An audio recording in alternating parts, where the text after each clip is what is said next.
What up, what up, what up? Hello, everybody. Was it Tuesday already? Hello, Brendan. Hello, Alexander. Hello, Miguel. Hello, Thomas. Hello, Anson. Hello, Phil. Hello, Jeanette. Hello, Zaril. Hello, Poganin. What's up, Justin? What's up, Simon, Adrian, Randy, Biha? Hello, John. Hello, Jesse. Hey, Bobby. Hello, guys. B7 Oaks, Idramax, Greg and Naz in the house. What's going on, people? How are y'all doing today? Can we get started? Thank you so much for joining me this morning, evening, afternoon, or late night, no matter where you are in the planet Earth. My name is BigChonis. Thank you for joining me. Remember, guys, you can follow me on Twitter. I'm at BigChonis. These are all my best ideas. I take technical analysis very seriously.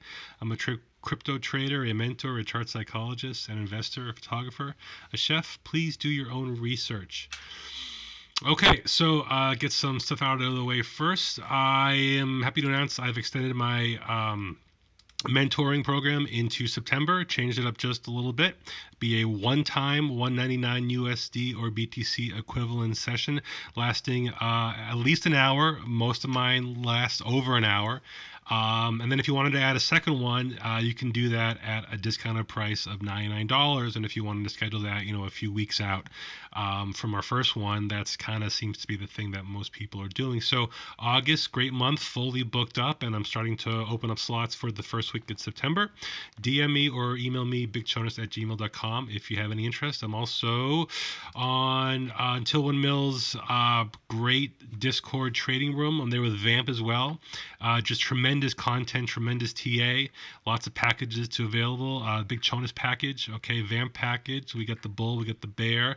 Guys are interested, please sign up or ask me any questions about this. If you just want to kind of see what's going on in the room, you can definitely start with some of the these I don't want to call them lesser or lower, but these, let's say, lower priced Bitcoin packages here. We can at least have access to the Discord group and kind of see how it's all lays out. And then anytime you guys can surely upgrade to the Chonis package or even the Vamp package and just basically pay the difference on the cost there. So I think it's a great value that we're offering there, great content, and hope to see you there. Okay, thank you here. Let's get on with the show. We're talking about Bitcoin today, our favorite thing to talk about. Okay, I had a dream last night. It was about Bitcoin and some other people, but it was about Bitcoin because this has been some really treacherous trading we've been seeing over the past several days here. Now, everyone's trying to figure out why the hell are we going sideways? Why the heck are we going sideways for so long? Sideways, sideways, sideways. Well, we have to acknowledge that we came down so quickly, so fast. I mean, we were at $8,500, and then what? Like 2.5 weeks later, we lose $2,500 from our value. I mean, let's say you were getting pretty confident in Bitcoin here and you're starting to load up. I keep forgetting to do that. You just lost 30%. You just lost $2,500 in the price of Bitcoin in a very short amount of time, like 2 weeks. So, of course, we're going to go sideways and we're basically kind of level things out. Now, what are we leveling out here? What are we talking about? Talking about our MAs, talking about our EMAs. These are the things that we use as traders to get a sense about what's going on in the market and where things are heading, and most importantly, where our major support and resistance lines are. It also tells us what kind of trends we're setting here. So I'm going to hide my Bollingers for just a moment. We'll get back to that later. And what we're looking at here is ever since we had our very nice bullish move here, our MAs and EMAs, of course, followed suit. When we broke bearish, okay, what happened is we had all these bear crosses of our MAs and EMAs here. And what is this sideways action allowed us to do? It's allowed us, okay, to kind of level things out, to reset everything. This was very bearish here. We're just going down, but a lot of this sideways action has allowed us to level out. And what we want to do is we want to get this cluster of MAs and EMAs very tight, very tight.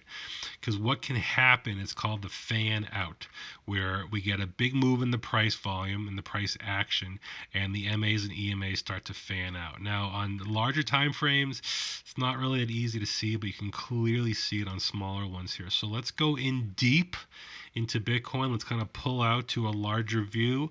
We'll look at our EMAs, MAs, Bollingers. Okay, we'll see what our price action is. Remember, we've been sideways for a while, so there's not much change from the last time we spoke, but there are definitely subtle changes. So let's kind of talk about how yesterday ended. We had this pretty big dump in the price of Bitcoin. A lot of volume. This was a really big volume bar here on the 30-minute chart here. A lot of volume, a lot of quickly. Okay, did not see a lot of buying in that candle there. Actually, it was a couple candles after, about an hour later from that first nasty bearish wick there, where we actually had finally, even though this candle here, the second one was red, very long bottom. So we're starting to get some buying up in the price of Bitcoin. Couple more candles to confirm, and then we started to put in higher lows and move a little bit higher here. And of course, once again, we're ranging here in an area that has just kept us here for so long, and we clearly see that because of that we have all this money here. This is a representation of where all the money is right now, and yeah, we got a little bit of money here. This was our buying the dip. Okay, this was bought up. And why was this bought up? Well, I always talk about our BBs.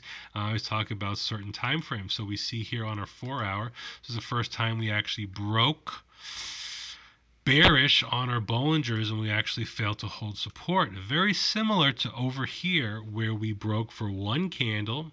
Okay, we were really oversold here. You see how low we were, and this is those times where you have to set your buys to scoop up this blood. If you start seeing how far out of the standard deviation we are on this price action, it can be a great buying opportunity because it just represents being oversold. And sure enough, that had a very nice bullish move until the opposite happened, where we were overbought because we once again broke bullish through our Bollingers on our 4-hour. And this was a great area here to get out of your long trade or potentially pull a short because you knew you were overbought based on our indicators here. But we were pretty wide over here, right? Now look how close we are now. We're getting tighter in our Bollingers here, and that's very interesting. So we have to keep an eye on that because that's the point. The point is when these get really tight, it is very possible that this will signal some sort of an imminent move. And we have history that basically tells us that. Now, it varies from whichever time frame you're on, but we see the situation over here where we actually got really pinchy here, pinched very tight here, and then we had a very big volume move here. When we came so bullish here, right? This was a huge bullish move, and you see how wide our Bollingers became. It took a lot of sideways action, okay, with a little slight down to get us to tighten up again and allowed us our next move, which happened to break bullish there. So right now we're doing something very similar where we're just kind of going very sideways, but we're getting a little tighter and a little tighter.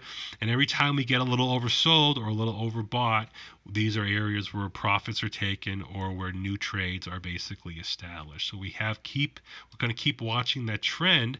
So I'm going to do a couple TDs here. I'm going to hide my VPVR. I'm going to hide my 200. Where are you, my 200?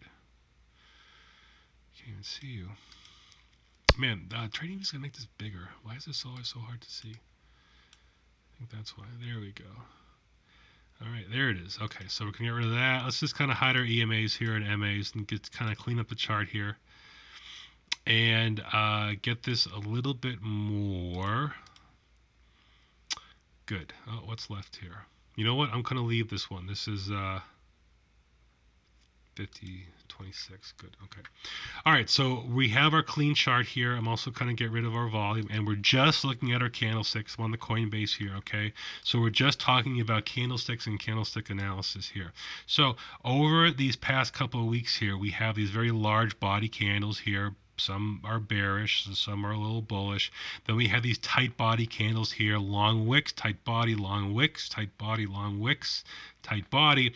And now we're kind of back to this long body situation where we're having larger open and close moves with larger volatility. And this is kind of, to me, signaling that we're starting to get a little more antsy about how kind of prepared we are for this next move here.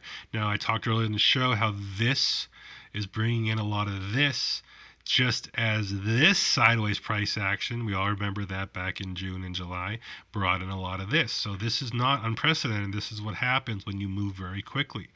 Okay, so what we have now, we have an hour and 40 minutes to go in this candle. This is our daily chart here.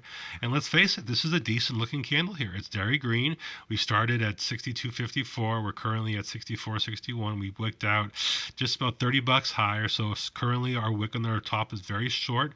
Our bottom wick is very, very short. Okay, so I like that. Very strong buying. We have an hour, though, and a half to figure out how we're going to close here. If we can do some sort of a bullish engulfing, kind of end the day strong, that would be very encouraging. Okay, but if we kind of give a lot of these gains back, the wick length up here can tell us maybe we're losing support here. But if we close right around here, this is actually a good looking candle. Now let's see what the TDs. No, that's the volume. God, they make this so hard to read. Where is it? There she is. Okay, let's see what our TDs have to say. So on the daily chart, we're on a red 2. Remember, we only got as far as a green 3. Yeah, that's a clear red 1, 2, 1, 2, 3, 4. So yeah, if we keep closing below like 63.30, we're going to keep going in this red pattern here. But it's still very early in the count. And because a lot of the sideways action is happening, I'm not going to glean too much into this yet because how early we are. Let's go into lower time frames though and see what we can see. So we're looking here at our 12-hour, and God, and again, this sideways price action here, we're not giving us much. We're basically maybe doing a 3 to 4 count red, and then we got as high as we got as high as a 7 here, green, but kind of just a crappy 7 where like the 7 is green, but it actually kind of gets lower than the 4 or 5. Remember, you're going 4 candles back here when you count your TD, so not much on the 12-hour. Let's go to our 6-hour here. Once again, we did 4 red up, and now we're doing a green. Yeah, I mean, again, nothing here, no good TDs on that one. Again, you want to keep bouncing around to the charts to tell you the most information. There are some charts on some time frames that just give you bupkis, and that's fine. That's fine, because then you can just move on to the next one here. So once again, our TDs are not telling us much. I'll go down the hourly, but I really don't like going that low. That's kind of interesting. For the first time, we actually got up to a 7 there. So we're on a 7. We're on a green 7 on the hourly. Again, this is a low time frame. I'm not taking too much stock into this, but out of all our time frames we kind of looked at so far, this one kind of is the most potentially telling us a little bit of information here that maybe we're on a green 7. Maybe we get 2 more hours. Interesting enough, coincides with our daily close of some little more green, a little more bullishness. Maybe close the candle out strong. Okay. Now, these can bleed a few more hours. We could even go 3 or 4 more hours up, or we could bleed out and then continue a nice bullish move higher here. But let's not use our TDs much because we're just not getting much. So let's go back to our daily candle here. And let's automatize it. There we go. And we're going to take a look at the cloud. Okay, so this is our daily cloud here. Now, I have slightly adjusted Ichimoku settings, 2060, 12030, kind of coincides with a 24/7 crypto market and kind of leans a little more conservative in my adjustments there. But again, to each his own. You guys can use the ones that are basically standard with the program or kind of play around with your indicators there. Remember, you're trying to figure out what your own style is. You know, I was doing a mentoring last night, and the person I was speaking with, he used very specific MAs, and I use very specific MAs and EMAs. And I was telling him that, you know, they're all valid as long as you get a sense of how the price action responds to those indicators that you've chosen to use. So looking here at our cloud, our daily chart here, remember when we broke bullish into our bearish cloud here, but still broke into it. This allowed a lot of free air here to kind of play around and see if we could really get to our top there. And we actually failed to get to touch our top. We also failed to touch our side. That does happen sometimes. And we had a little support here when we were breaking through, but basically we failed to break, back test, fail, and now coming down. So again, our bullish targets can be a retest of our cloud, potentially our Tenkan line. And that puts us right around $6,800, which kind of coincides with what we're looking for, that next big test, because that kind of coincides with our inverse head and shoulder from back in July and all the time we've spent there. So there's always this bullish scenario where 6,800 to maybe 7K is still in the cards there, and that's for sure. It might be easier if we can get over here in the cloud, because then we could actually not hit this area as resistance and actually put a little bit higher there as well. So these are the things that I look for on the daily. Let's go a little bit into the 12-hour. So we had a bearish Kumo twist. We're finding support on our T. Our K is up here somewhere. Wait, where the hell? Yeah, right here. Okay, so yeah, again, support here is interesting. Okay, remember, you find the chart that tells the story. So right now, our 12-hour T line here, blue one, okay, which was resistance, and we broke bullishly from it, and now it's support. So that's interesting enough. I'll use that as a primer to see, wait a minute here, 62, 64 has held, closed very strong. Okay, so that's our good base of support there. Okay, and it also is a higher low than where we put down over here. We'll go into one more time frame. I'll do our 6-hour. Then we'll move on to a different indicator. And once again here, we're looking for some sort of a TK cross, still waiting on that, and we see where our resistance is here a little lower, around 66.45 or so. So still bearish because we're under this here, but we're finding some support areas on our indicators on our cloud, and we're kind of keep an eye on that. Again, a lot of this sideways price action is bringing on a lot of this kind of uncertainties and whatnot. So what else can we look at here? Oh yeah, let's do an EMA analysis here. So we're going to talk about our EMAs. I use 3, but actually I have added one to my repertoire where I used to use it, and then I just kind of forgot about it, but I'm happy to reinstall it back into my portfolio here of EMA. So I use the 12, the 26, the 55, and I have re-added my EMA 21 back into play. So my 21 and my 55 are my fib levels, and then my 12 and my 26 are just my daily spacing indicators, and I'm been so used to trading with those, I'm just used to seeing what the price action responds to it. And what do I mean by that? I mean that areas where we're oversold outside of the standard deviation, where our distance of our EMAs from our base EMA, which is our longest one, our 55, tells me areas where we're oversold and can tell me areas where we're overbought. So even just looking at the EMAs themselves, you actually get a sense as to what the price is overbought or oversold, and you don't even know the price. All you need to know is their relationship with each other. Okay, if you can learn how your EMAs dance together, you'll become a stronger trader. So we see support now. Look at that. Ooh, that's very interesting there. We're so tight on our 3 lower EMAs, our 12, 26, 21, and 26, and our 55, which has remained constant resistance here, all the way down here. We wicked out, and then we couldn't even touch it. So where's my bull target on my 6-hour EMA 55? A little bit higher here, maybe 55.17 there. Okay, but let's go to a higher time frame. Let's go to our 12-hour, and we see that we're finding support now on our 12. We're wedged between our 12 and our 26, and again our 55 is now a little bit higher here. But again, that's our bull target there. That's my bull target if we can break bullish. Okay, but let's see where it is on our daily chart. And you actually see how far we really have to climb here. And what this means is that now our next resistance, which was our 21 here, is at 66.19. So every EMA looks different on a different time frame. But what story we're seeing here is that we're getting tighter and very tight. And this is going to set up that fan I talked about earlier in the show, where when the price action really starts cranking, you have everything spreading out, and you do something, you just like, fanning when everything was super tight, and then you just start fanning out. Now we can go bullish, we can also break bearish, and it won't be hard to figure out what's going on. So why are we going sideways, and how long do we have? How much longer?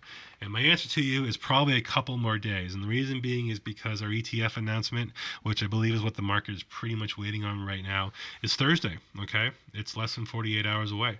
So I think there's going to be a lot of interest, obviously, to see what a rejection could be like or a postponement could be like.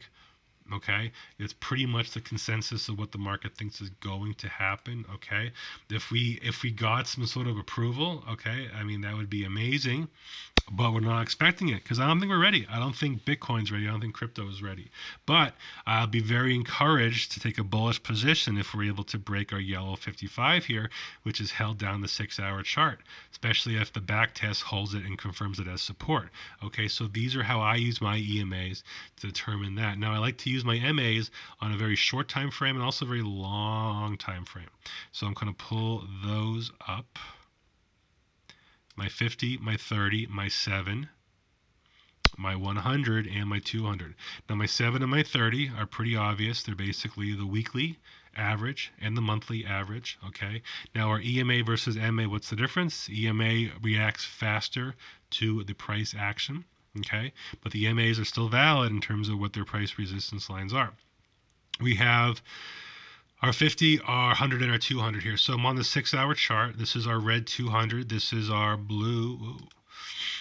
This is our blue 100, right?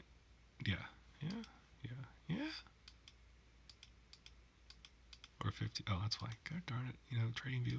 Yeah, 100. I'm sorry. 100. So this is a bear cross here. And we had it probably, this was kind of right here, I'd argue, was the anticipation of it. Now, again, it depends. They're on different time frames here. A bear cross on a 6 is different than a 12. And of course, on the daily, it's much more meaningful. And on the weekly, obviously, it's much more meaningful. On the monthly, it's even more meaningful. But we're watching all of our resistance set up here. And we're watching our granddaddy resistance, okay, which is our red MA200, which since we were able to hold it, basically held us in our arms, Bitcoin, all of through 2017 and gave us our massive parabolic move, right? And we had a first break of it. And whenever you break a major support line, that's going to fail and then snap back above. And this was a shock to the market there. This was an oversold. This was our first really oversold area. We broke above it, okay? We found support when we back tested it one more time. And then once it failed with the back test, it has remained resistance ever since. Got close, didn't touch it, got close, didn't touch it. Got close, didn't touch it, got close. Oh, wait a minute, we haven't gotten close again yet. So we get close. We do break bullish, right? From time to time, and we try and retest our red MA200, okay? So it's logical to assume we're going to do that again, right? We're going to retest this or at least get close to it. The thing is, it's falling, okay? So when this happened, it was at 86.75, and a lot of people had targets there to break it or to wick it and break out with a little wick and then come back down. A lot of sells were set up based on that probably never got filled. Now we've gotten lower, but we're also steadying out. So now we're at under 8K. Okay, we're under 8K and falling slower, but still falling. So a bullish scenario, a bullish break of Bitcoin can put this again to chase for this only if we can break through our MAs and EMAs. Now you see here, the last time we were similarly coiled, we broke bullish, okay, and it did not take long. It took us one candle to break through our first area of resistance. We got stopped right here on our EMA 21 daily for one day, found it as support, and then boom, we broke through our 55, and then we found support on our 7 MA the rest of the way up there because it's a very short time frame, very quick. And of course, when we broke bearish, it was the first to kind of come down quickly there. So then you see it acted as very strong resistance, okay? And we want to hold it as support. So it was support. We broke it just for a moment, but now we're back up. So we're slowly trying, this is my point, we're trying to get these under our price, because when they can get under our price or closer to our price, that's when we can really break out. We're actually still spread out a little bit here. So again, because the ETF is going to be in 2 more candles, okay, we have to wait for that.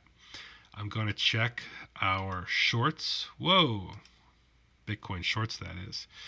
and see how they're rising. Whoa! I mean the contracts, that is. And see what's going on here. So, taking a look at our daily here, and holy wow. So this did not take long to get us back to all-time high area. We literally started the month in a very low area, our March lows, and it took us 2-3 weeks to get back up to an area where we're getting close to testing our all-time highs. Now, I'll bring up our 4-hour. Now, remember, I always talk about our gap and our price that happened here. Our EMAs and MAs are hiding, but it's there. And we finally filled it. We finally filled it with this candle here. So all the gaps are filled. All the gaps are filled in the shorts, which is great. Uh, and now what are we doing? Well, we're actually racing to once again retest our all-time high areas. Okay, now you see where we were here, and we topped off here at 40,700 contracts. And once again, we're getting close. Look how close we are. We're at 39 and change. So this is what I'm expecting. I'm expecting a test and a touch of our previous all-time high. I don't see why not. Okay, and we might find a little chop here. We might find a little resistance at first. Okay, now what does resistance mean? This is a double-edged sword. Remember, this is shorts. This is kind of like the inverse of Bitcoin, but it can go both ways. So let's say Bitcoin's rising in price. We go from 6,400 to 6,500 to 6,600 to 6,700. Along that $300 increase in the price of Bitcoin, shorts can also rise with it. Okay? And you're like, well, why would the shorts rise if the price of Bitcoin is rising? It's rising because the shorts are taking a bet that they're loading up these higher Bitcoin prices because the end is near, and it's going to top off at around 67, 68, hit a firm rejection, and then very quickly start to collapse. So a falling Bitcoin price could actually signal a falling shorts where they're actually taking their profits on their shorts that they've been loading up. Remember, they've been loading up shorts, okay? Especially this last cluster here between $6,100 and $6,500 in price of Bitcoin here. So if Bitcoin goes back to 62 or to 60 or 6,000 or lower, a lot of these contracts are now in profit and are probably kind of liquidate to start taking some of the money off the table, or they're going to even continue to rise higher because they're even more bearish than they were before, and they think that 6,000 is just the beginning, and this is the beginning of the Bitcoin going a lot lower. So what we're reading into this is that we're watching for an area where they get way overbought. They're pretty bought here, okay? We can see that on, remember, there's technicals involved as well. Our daily chart at 75, but we know what really overbought can be, and that's 81. Okay, so even though we're very high here, we could go one more leg higher. That could mean two things: a rising price of Bitcoin or a falling price of Bitcoin. So I'm not looking for this in terms of a direction of Bitcoin. I'm more looking at this for fuel for the fire, where we can get a short squeeze. Now, what does that mean? You probably see on Twitter that short squeeze, short squeeze. What does that really mean? What it means is these are people that have borrowed money on margin to short the market. And if a bunch of millionaires decide to market buy Bitcoin and just start buying Bitcoin, green candle, okay? The price of Bitcoin rises, and a lot of these people here, either their stops hit or they're first to liquidate. And by doing so, they actually have to buy Bitcoin. So that actually adds more money flow into the market. So our April short squeeze, where we got our largest hourly Bitcoin candle ever from a volume standpoint, the reason that was so powerful had a lot to do with how over leveraged the shorts were. And for them to cover, they actually had to flow a lot more money into Bitcoin, and that helped as well. We're beginning to set up something like that, but I think we actually have a ways to go. And I wouldn't be surprised if we actually do put another all-time high into the price of Bitcoin. So that's something that I'm going to continue to watch on that as we watch what's going on here. We can go back to the Bitcoin chart, and then I'm going to check in the chat room. Haven't had a chance to see what's going on. Once again, thank you so much for joining me. Let's see who's in the chat room today. Where did I stop here? So we got Randy, John, Jesse, Bobby, Greg, What's up, Malik, Papang, Sachin? How's everybody doing tonight? Hello, Chonis, the deep voice mentor. Yeah, this is evening jazz drive time at 5 with Chonis, right? Let's see what else we got here. Yeah, so many EMA. I use a lot of indicators, but I'm so comfortable with knowing what they are. It's the colors I'm used to now. It's just your own style, right? Set your own style, and you can feel comfortable with charting and with being more fantastic about how you want to do this. What's up, Manny? Hey, Rick. Hey, Corey. What's going on, buddy? Jesse, how's it going? See you soon after TA, Bitcoin going to move up and down. So after all, okay. So listen, is Bitcoin going to move up and down? And the answer is yes. The answer is yes. So I hope that does clear things up. Let's do some indicators here. So we're on a daily. Let's look at our stochastic. Interesting. Okay, so our stochastic here. Remember, we bottomed here, and on our daily, we were like a dead pancake for some time. It's just a miracle that we got this high. But what's so scary is that we've once again reset. Oh, God, this is scary. Okay, look at this. So look where our stochastic was here, right? Okay, 88, 88. Look where our price was. Okay, 8,300. Now look where our price is, 6,300. So we're $2,000 less in the price of Bitcoin. And we're almost getting closer to where our stochastic used to be, which means we've reset our stochastic to fall again with a much lower Bitcoin price. And that's kind of scary because of the market we're currently in. So yeah, this is like, oh, we moved a little bullish here, blah, blah, blah, which is great. But now all this move means that even if we do break a little bit more bullish, a couple $100 more, we don't have a lot of more room to go in our stochastics. Now, remember, we can be up here for several days, as in July 7, 2020, almost a week even. So even though we can be up here in I wouldn't call it overbought yet, but definitely a more bullish area here, it's fine as long as we're up here for several days. But I don't like that we've dropped so much in the price, and now we've just reset our stochastic. Talk about our RSI here. Remember, I talk about a lot about that chart doesn't help us out at all. Let me do a parallel here and see what we can find here. So, 50, 50, 50, right? 50. We want to be on 50 and all, above 50 in all RSI time frames, but we especially want to be on our higher time frames. And so what do we got here? Okay, so we're looking here at our little parallel, and that looks pretty GD accurate. And what we're seeing here is we have our area of support, like to the T, okay? So this is very valid here, okay? We are finding support every time our daily RSI touches this line. We're also finding resistance here, okay, and our middle line here. So good news is we're currently breaking through our middle line here, which has acted as resistance, support, and then resistance. And I want to close there. Remember, I mentioned again, we're not closed yet. We still have an hour to 15 now. Oh, I guess that means I've been speaking for a half hour. For this candle to close out. So we want this to close above our center line, which would be great. If we kind of give back a little bit, so over the next hour, we'll probably fall below, and then there'll be actually real resistance here. But we're channeling here in our daily RSI. We're going to keep an eye on that. MACD crossing bullish for the first time in August, okay? It's notable, okay? We got a ways to go. Our first bullish histogram.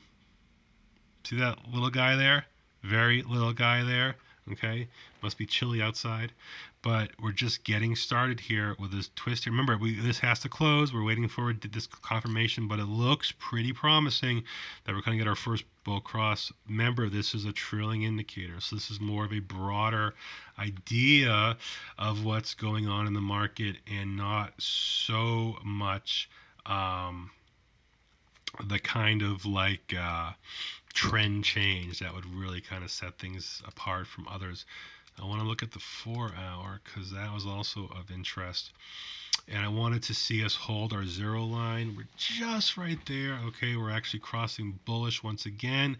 Lower time frame. I'm not taking too much of this. Only the fact that we're above zero because we were under the zero line for all of August. So every little bit helps. Okay, so bullish signs everywhere. We're just scary as mofo market. Let's do another parallel with our 4-hour, see if we can find anything different and get any more information. Remember, these are just kind of subjective here, and especially with the RSI, but we can that's pretty spot on right there, huh? I like using certain areas as traps, something like, yeah, I got to use that. Okay, so this is our our bear trap region here, where you were rewarded if you got in this area. Well, not really rewarded, but definitely it was an oversold area here. And once again, we found support on our lower line here. Once again, on a 4-hour, now we're just once again flirting with our middle line here, and we know what our target is. We know what our target of resistance has always maintained. So if we get up here again, no matter where the price is at the time, this will be resistance on the 4-hour RSI. Okay, so I've been talking for 36 minutes. Quick check back in the room. What's up, Dimitar? What's up, Bernard? Hey, Rick again. Gerard. Cornholio. It's a good question, Cornholio, about analyzing the order book. I used to do that a lot on Coinbase. Or sorry, GDAX. May she rest in peace. And I could definitely bring this up again on Coinbase Pro. It's just a different order book now. It's amazing. When there was a wall, let's say on Litecoin at $100, or when there was a big wall at Bitcoin at like 6,000, or like 6,500 forever, it just looks different. And what I mean by that is there's a lot of money no longer on the order book, you know? And so I get some stuff from it, but just the volume is so low that the information I used to get from looking at the order book, I just not finding it as pertinent anymore. Where any wall you see, buy wall or sell wall, doesn't matter. It will get bought into or it will get sold into, more or less. Unless you're that big whale, right? On BitMEX, who's kind of either holding everything in here. So I wanted to bring up this thing here. We were wedging for a while here, and we basically broke it, and then we back tested it, and now we're trying to close into it. Oh, look at that. All right, so in third, no, that's the 4-hour. What's our hourly? Oh, we're holding. Oh, that's good. Okay, so look at, we got back into our wedge here, okay? But look where our apex is. Our apex is, then again, look at that. Oh, it's so crazy. Why is our apex and our wedge the exact same day our ETF is supposed to be scheduled? It's almost like this is all planned out, right? Fascinating. So right now, the 23rd, and I actually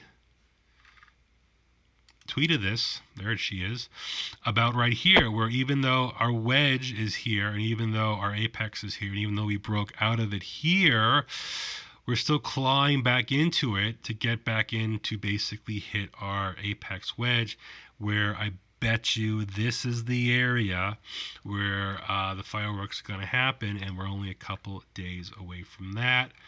What else have I been tweeting? Oh yes, this guy here. This was a fun one here. So listen, we have to acknowledge there's some kind of a head and shoulders being put in here on the Bitcoin daily. Now it's not complete by any means, nor is it retested our neckline, so it doesn't really become valid until we break our neckline. Now there's two necklines, I feel. It's kind of subjective, but you could either use this one here or this one here, which set bear targets all the way down. Now I fib these out and basically seeing areas where I feel will be initial support, and then basically if they're broken, initial resistance. So a bounce down to the 0.5 would bring a bounce up to maybe the 0.382, okay, or maybe as high as a 0.236, but that would found strong resistance to probably come back down. This is our bear scenario if our head and shoulders does play out, and that's always a possibility. I hope it doesn't. Okay, I do hope we break bullish. I do hope this gets invalidated.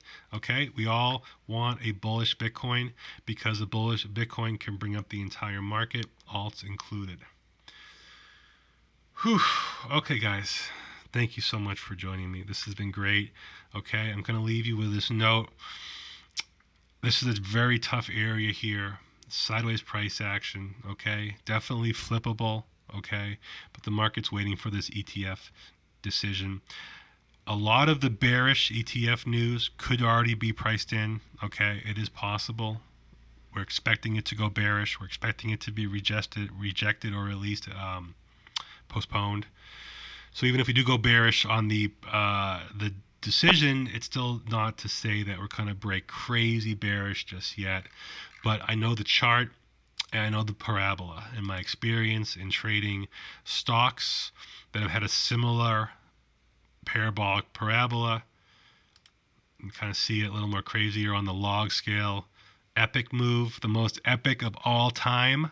Okay, we have to keep this of note.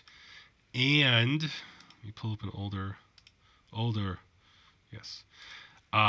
We also have to keep in mind, which I always do, our 2014 fractal, which I believe is still playing out. And I did a video on it on YouTube like a month ago. And I'm still kind of sticking by that because, again, I'm just subjectively playing around here. But part of me feels like we just kind of did this. And part of me feels like we're just kind of in this area here. And part of me feels like we could be about to do something like this. Now, it's possible that maybe we're kind of here or even here, and we could do one more of these, okay? But I think we're over here. And if that's the case, then something like this can play out.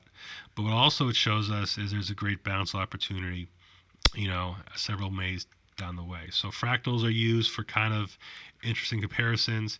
Because they're fractals, they're not always spot on with time and space. If that is the case, if I feel that we actually are in that area there, then we should be in November, but we're not. We're in August. So in some ways, I'm arguing that our pullback of our parabolic move here is actually moving at a faster rate.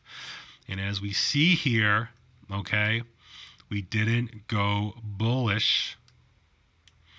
We broke the 200 MA, right, which was big. And we failed to hold it.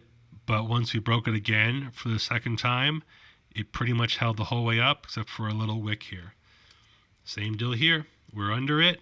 There's a chance we could break bullish on it at some point down the road, similar to this moment here, right? June, July of 15, or after having been held under it for so long. Once we broke bearish here, we had a moment where we actually did break bullish. Then we came back, failed to hold, retest, failure, and then once we actually broke through it again, we were off to the races, okay? The reason I bring it up is because right now the price is under it, so we're somewhere in this area here, and that's why I feel we're probably somewhere here potentially, because once again, we just got rejected from getting up close to the 200 MA. That's why I use these in my analysis. That's why I feel we probably have some ways to go. But bullish news is like ETFs and Wall Street adapting crypto and making it more of a household name will always be very important and can totally change this and create another bullish move in the market, because I am bullish on Bitcoin and on blockchain as an amazing technology. Remember, guys, can follow me on Twitter. I am at BigChonis. Please give me a thumbs up. Please give me a like on this video if you found this content interesting. Once again, I am offering my mentoring into September. So if you have any interest in signing up, please send me a DM or email me at bigchonis@gmail.com. Please take a look at my group I'm in on Discord, Until 1 Million Trading.com. You'll find these links on my Twitter page as well. And stay safe, guys, because I think the next couple days are going to be some serious volatility. And just play it cool. I will update you as we start rocking and rolling, because it should be happening pretty soon. Until then, talk to you later.